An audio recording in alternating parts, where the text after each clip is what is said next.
Hi everyone, this is Miss Macaulay's talk on urology, some core subject teaching. Thank you for coming today, Miss Macaulay. I really appreciate your input and your skill. I'm really looking forward to today's chat and talk, and thank you for being here. No problem. Thank you for the invitation. So hopefully we're going to be setting up a library of information for folks over time. So this is covering a wide range of topics over time. Today we're focusing particularly on catheters, nephrostomies, ureteric stents, and they'll be teaching on that. And as we move forward, we'll be covering all different areas of core urology, procedures, post-operative care, complications, all of those things. So hopefully you find it a helpful teaching session. First of all, a little bit of fun for yourself, a little quiz. Just have a wee look there and see, these are all various different catheter types. So just have a wee think yourself if you can name them, and have a wee think about why you think we might use each one. Wonder if you do recognize them all. Basically, when we're thinking about different types of catheter, the first one that you saw there was a balloon, a Foley two-way catheter. And this is the one that the majority of folks will be very, very familiar with. It has the two channels, one for urine drainage and a second smaller channel for the balloon inflation. And as we see about usage, these are most commonly used for patients who require bladder drainage, either in the short term, medium or longer term. So those are the ones that you're probably very familiar with. The second one that we saw, if we just come back to here, this larger one here is called a three-way catheter. As you can see, the three different ports at the end of it there. So it has three channels. One is for the drainage as per the two-way catheter, one for balloon inflation, but the third one is then for irrigation fluid. And this is to provide continuous irrigation. Most commonly, we use it after urological surgery, such as transurethral resection of the prostate, or TURBT, resection of the tumor, but also can be used for patients who have very significant hematuria, so blood in the urine for another reason. But that's a three-way catheter, and by nature of its purpose and its role, it is a very wide French. So the smallest French is 18 French, largest is up to 22, even 24. So they are very big catheters and therefore not suitable for long-term use, because we'll talk about shortly the size of a urethra and which catheter to use when. The other one then that we saw, this little one here, so you can see it has just the single channel. It is called a non-balloon or straight catheter or intermittent catheter. So its job is not to stay within the bladder, it is to go in to empty the bladder or other urinary reservoir if they've had other types of surgery, to instill solutions into the bladder or to empty the bladder.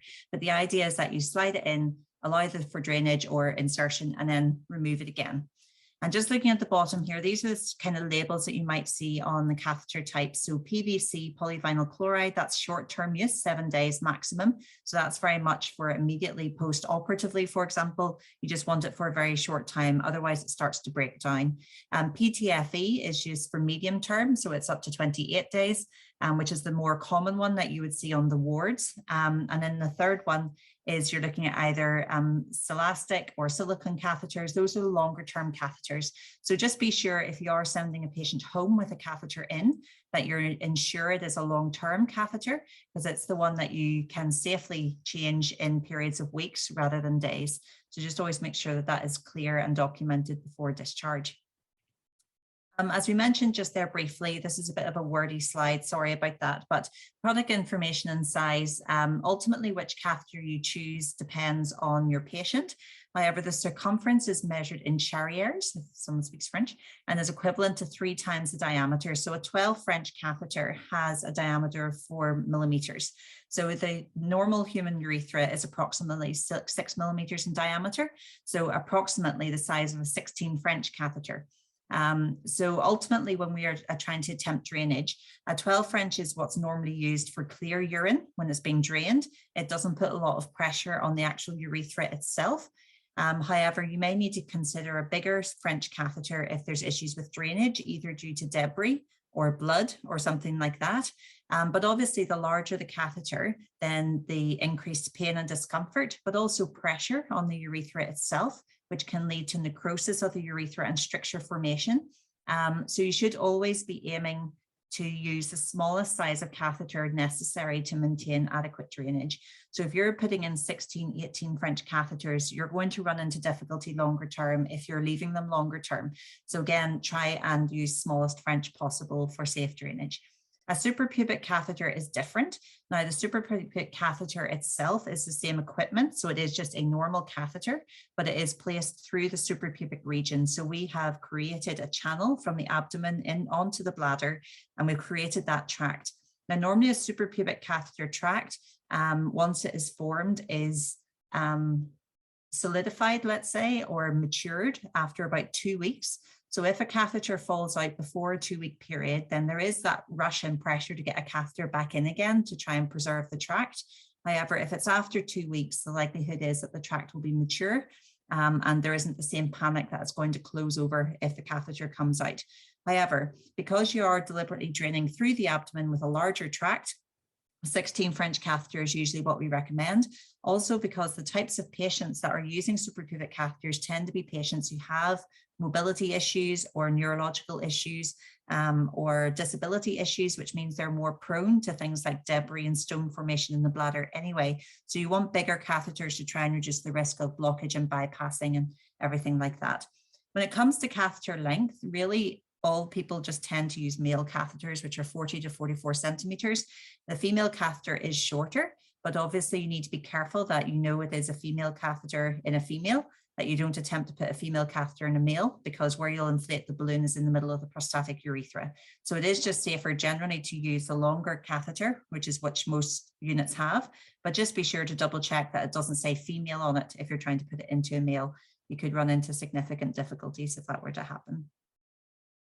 Moving on to indications then, obviously folks should know this, but catheterization should only be considered following a comprehensive assessment of the patient. So you're trying to consider the benefit of the catheter versus the risks of the catheter. Does the patient really need the indwelling urinary catheter? And we'll talk about a mnemonic for remembering who could benefit from a catheter in a moment. But also to think, can bladder drainage be obtained by any other means? So for example, do they have to have a catheter in all the time, or could they get away with this intermittent catheter that we talked about, where they can just slide it in themselves 1, 2, 3, even 4 times a day to facilitate urinary drainage without the problem of the catheter remaining in? The reason being that if you can appreciate that you're trying to mimic normal bladder voiding. So when you have an indwelling catheter, the problem is that if it's on continuous drainage, there's just a drip, drip, drip over time. The bladder never distends. So the urinary catheter can get blocked both by the bladder wall itself, but also by debris formation. So the healthier way for a bladder to function is to fill and to flush, to fill and to flush, and that reduces the risks of infection. So actually for some people, either using an indwelling catheter with a flip flow valve, which I'll show you in a moment on the end, is an option, where the catheter remains in, but they just empty the bladder periodically, maybe every 2 or 3 hours. So the bladder fills and then they empty it into the toilet. Bladder fills, empty it into the toilet so it doesn't drain all the time, or the intermittent catheter where the bladder fills and then they slide the wee catheter in and allow the urine to come away. So it's just being creative about whether the catheter indwelling is the best one, and if it's indwelling doesn't need to be on continuous drainage. The other one is the external catheter. So these are for people who are just generally incontinent, where the urine is coming away and you're happy that that's not creating back pressure on the kidneys. But actually, as soon as you start putting tubes into the urethra, there's all the risks and complications, and maybe just an external catheter, like condom catheter, would be enough, where the urine is collected to protect the skin and whatnot. The main issue with that can be people struggle to get a size that fits well. And then if there's gapping, there's drainage, or it disconnects and that floods the bed. So it's not always the most practical option, but it is an option, particularly for those who pull their catheter lots and things like that. It gives you an alternative option that protects their skin, captures the urine, but isn't invasive for the patient. The other thing is that if you have identified somebody who is in urinary retention, it is really important to do a direct rectal examination to feel the prostate gland, to make sure that there isn't a big, nasty, malignant, cancerous prostate sitting there. Now, most people don't feel a lot of prostates over their time, but a prostate should feel smooth and walnut shaped with a little sulcus in the middle. If, however, it feels rocky, hard, or you can barely feel the rectum because it's just all big messy prostate, then you want to get urology involved. But that's really important because that will change the management plan for the patient if they have a big malignant prostate versus other causes to need a catheter in situ. This is what I mentioned about the mnemonic for clinical indications for catheterization. So when a catheter is already being used, the healthcare practitioner should consider if it is necessary.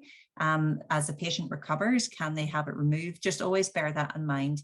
And this Houdini indicator is an idea. So if somebody has hematuria, so visible blood in the urine, if they're obstructed, so unable to void, if they've had recent urological surgery or treatments that require a catheter to be in, for example, a stricture dilatation or a urethral repair following penile trauma or something like that.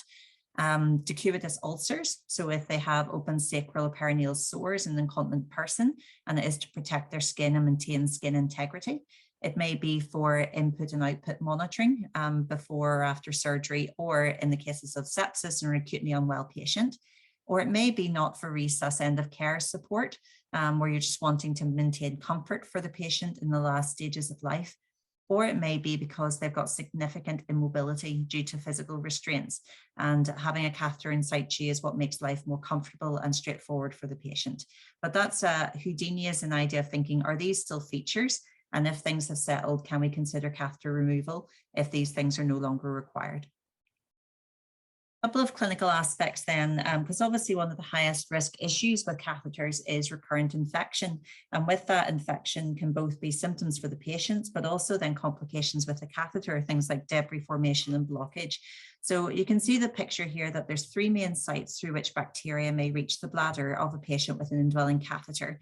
So there is the external urethral meatus and urethra, and that can be early when the catheter's been put in, but also late by movement around the urethral meatus once the catheter is in.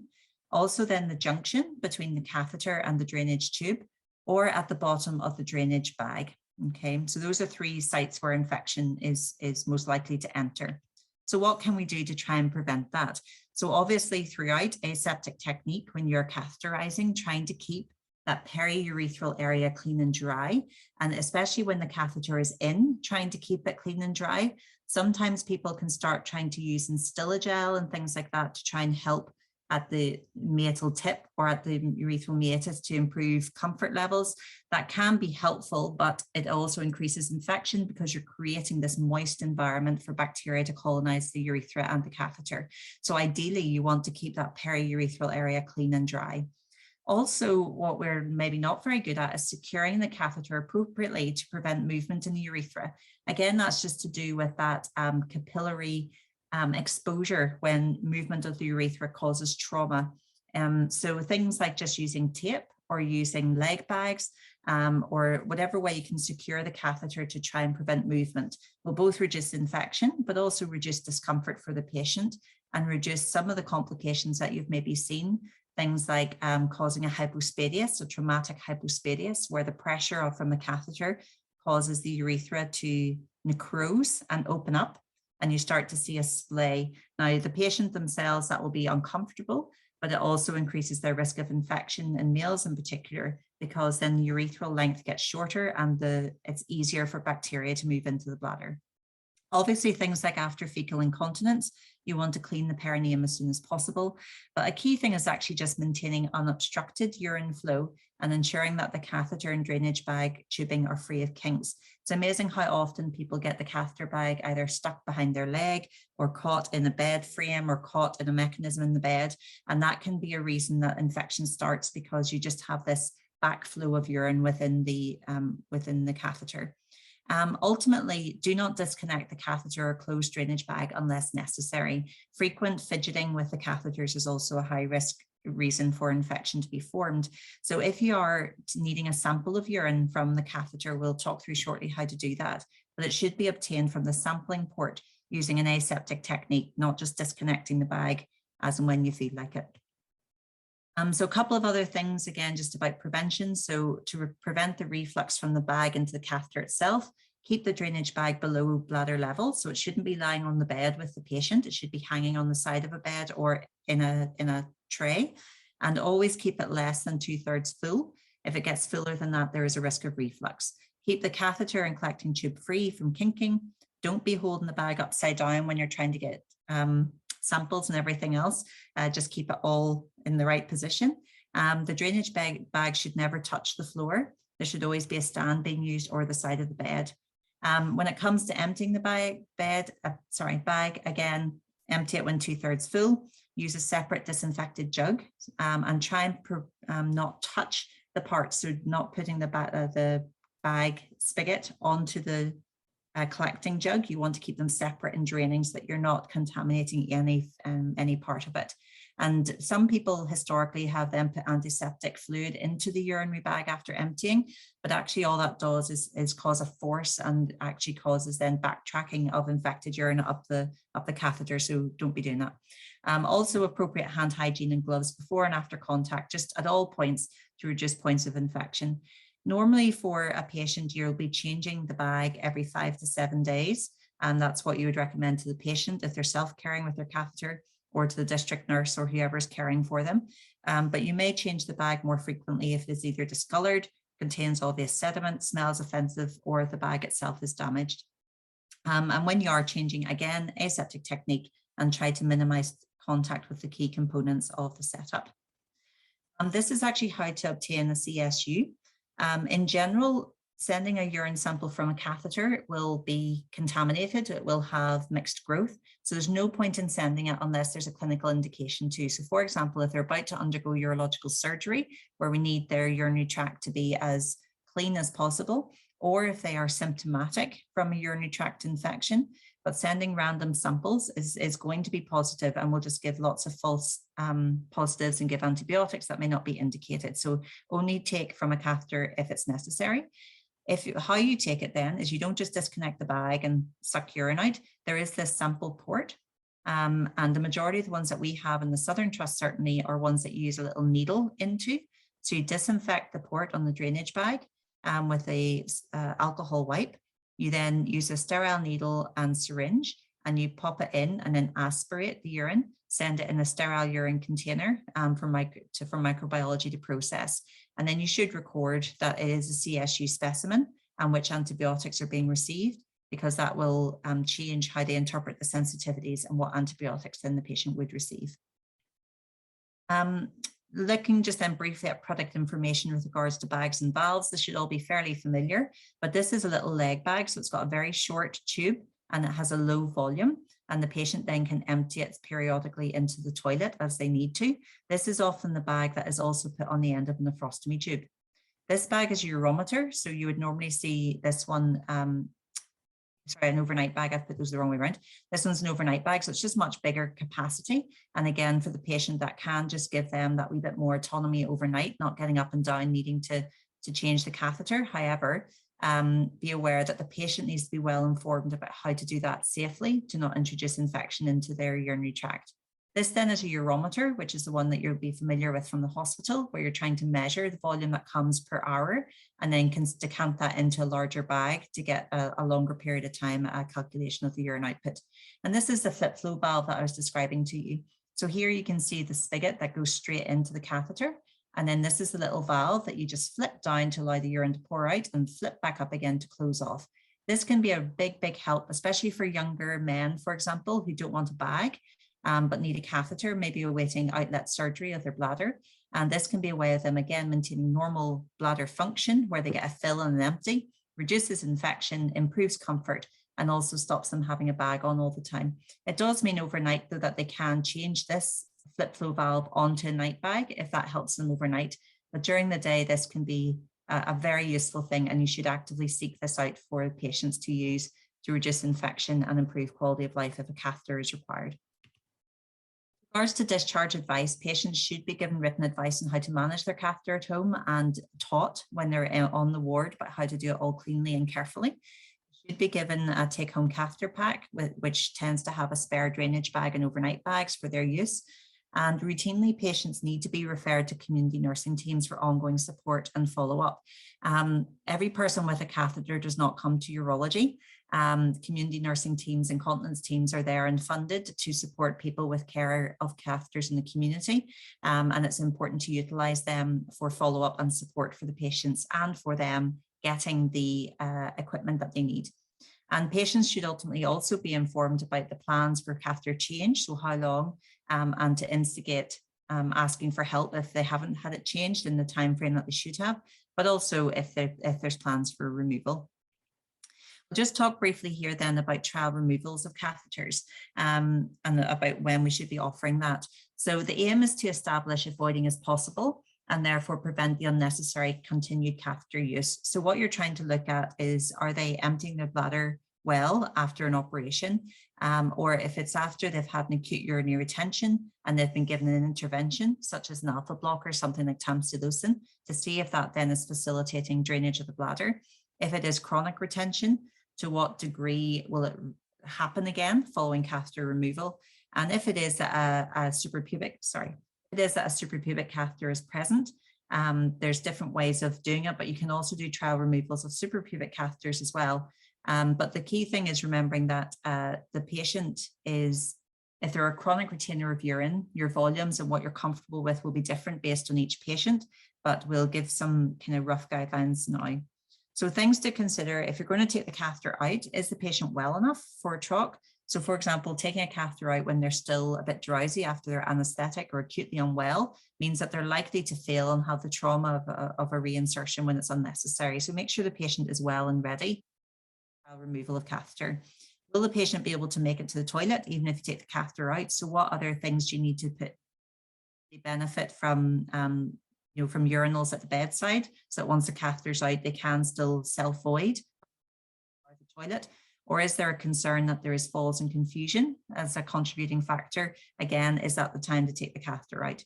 The other thing is to consider the medications that they're on and if they're constipated. So if somebody is very, very constipated, especially in the male, the pressure on the prostate then can exacerbate retention of urine. Or if they're on a medicine such as an anticholinergic medicine, whose job it is to stop detrusor contraction, to stop the bladder muscle contracting and causing the push. So obviously, if they're in retention of urine and you take their catheter out and leave them on an anticholinergic, you are going to make it harder for their bladder to recover. So it's just worth thinking, are there things that need to be stopped or changed or augmented to make this as likely to succeed as possible to minimize trauma and discomfort for the patient? There's different types of trochs, so you can do them early in the day where you've encouraged the patient to get up and take plenty of fluid. That rationale is that you take it out early so that they've got the day to work out if they can pass urine and don't run into difficulty in the middle of the night. So those are the ones who come up and they get their catheter taken out in the morning and are seen in the afternoon to see how they've got on. You can have daytime extended overnight or nighttime, and these are particularly what we do in inpatients, where you take the catheter out either middle of the day and allow them time overnight, especially if they tend to pass urine a lot overnight. And it just gives you a bit more time to work out what they're going to do. And especially with those who are chronic retainers, where they are likely to keep some urine back and it will take a while for them to feel ready to void, this daytime extending overnight can be a good option to try and give them as much time to succeed in a troch as possible. For the inpatient, so we tend to do the inpatient ward troch where we take the catheter out first thing in the morning, so that by the time the ward round comes around, you've got an idea as to whether they've managed to have a successful void or not. And that can aid discharge then if you know that that is part of their discharge plan. When it comes to minimizing discomfort during a trial removal, so you want to know what volume of water is in the balloon in the first place and make sure that much comes out again. And also it's important that when you're inserting the syringe to allow the bladder to drain, is that you're not pulling on that syringe to create a vacuum. That can be very uncomfortable and makes the balloon cuff and actually makes it harder to come out. So what you should do is push the syringe into the little balloon port and just allow the water to drain freely with you holding it there. And that will help it come out easier. Warn the patient that you're about to do it. Encourage them to drink normally, so that you don't want them to drink more than normal, because then you'll just make their bladder sore and uncomfortable, but just normal consumption in the build up to the trial removal. And then also obviously giving them advice about if this doesn't work, there are other options about how we can take things forward. For example, recatheterization, intermittent self-catheterization, and potentially plans for surgical intervention if required or if appropriate for the patient. With regards to monitoring, hopefully this is all self-explanatory, but you want to keep the patient on a fluid balance chart to get an idea of what they're putting in, what's coming out. Encourage a good oral intake, as we said, a glass of fluids each hour, but not excessive. That's going to put their bladder under unnatural strain. And ultimately, after each voyage, you want to take the post-voyage residual scan as early as possible. And there is going to be a little section later on in our training conversations about bladder scanning, but you want to do it as early on to get a good idea of what their post-voyage residual is. Particularly in a male, the acceptable volume is less than 200 mils, but ideally you want to be at as low as possible, obviously, to reduce the risk of infection from stagnant urine sitting in the bladder. But if somebody is coping okay and they've got 200 mils in their bladder, we're not going to get too upset about that. But if there is issues with recurrent bleeding or ongoing symptoms or recurrent infections, then that 200 mils may still need drained, and that might be an indication for recatheterization. But generally, less than 200 mils, we're happy that they've successfully passed their trial removal of catheter.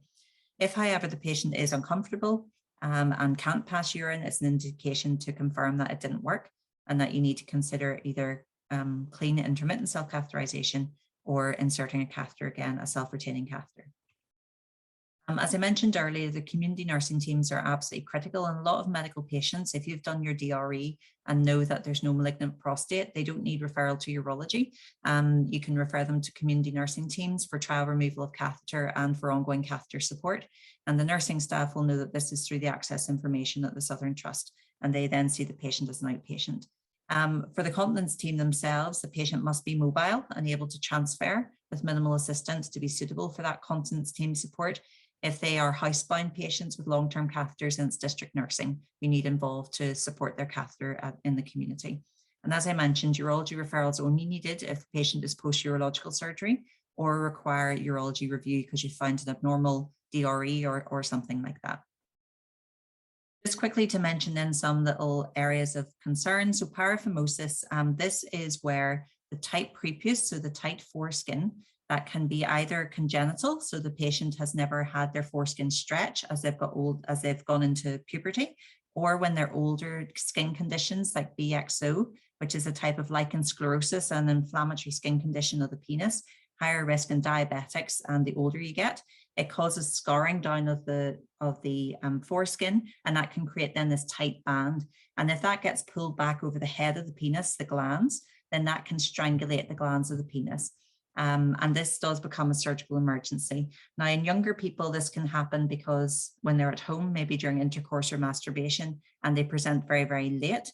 In the patients we're talking about here, it's more likely that as doctors or nurses, we have pulled the foreskin back during catheterization and have forgotten to pull it back forward again, and then they run into this difficulty on the ward. So failure to remove the constriction can lead to necrosis of the glands, and this is a dead head of penis. So it is important when you are starting to see changes that you look, is there a tight band? And a way of telling is that the rest of the penile shaft will look totally normal. So the penile shaft isn't affected, it's just distally to the narrowing, just under the head of the glands. So is there a band? Is there hair? Is there something constricting? And especially when you are catheterizing, being aware that if the foreskin's hard to pull back, make sure you take the effort to pull it back forward again when you're done. These are some of the risk factors for getting a paraphimosis in the first place, which you can have a look at there. So failure to pull forward, sexual activity, scarring, penile piercing, and presents with edema around the prepuce, pain, painful erection, and it may be an incidental finding with a disabled patient if they're not able to communicate their concerns. In regards to management, in the first place, don't cause it. But if it has happened, manual compression with saline soaked swabs for no longer than 30 minutes. So you're trying to cause an osmotic reduction by squeezing and compressing the area. You can apply ice, but most patients hate that, which is fair enough. And then urology ultimately come along to help at that point. So we may do multiple punctures, do a penile block, may do a dorsal slit, so cut open the area that's the tightness, or we may do a circumcision. But the bits that you can do are not cause it in the first place. Squeeze it and try and decompress it as soon as you can, or get help if it's not settling down. So that's the end of the catheter tutorial. Hopefully that's given you some information that you haven't known before.